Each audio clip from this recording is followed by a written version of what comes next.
Welcome to our channel. Today we how to activate ChargePoint API for building custom EV charging dashboards, detailed guide step by step clearly. To activate the ChargePoint API for building custom EV charging dashboards, start by creating a ChargePoint account.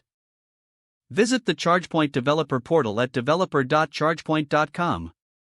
Once there, click on the Sign Up button if you do not have an account. Fill in the required information and complete the registration process.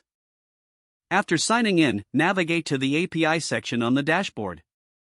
Read the API documentation to familiarize yourself with the available endpoints and functionalities. Now, apply for API access. In the API section, look for an option labeled Request API Access. Fill out the access request form with your app details and purpose. Submit the form and wait for approval, which may take a few days. Once you receive approval, return to the developer portal.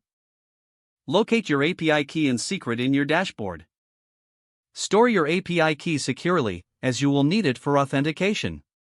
Next, consult the API documentation for integration instructions. Decide which programming language you'll use to build your dashboard. Write a script to authenticate using your API key and secret. Make a test API call to confirm your setup is working correctly.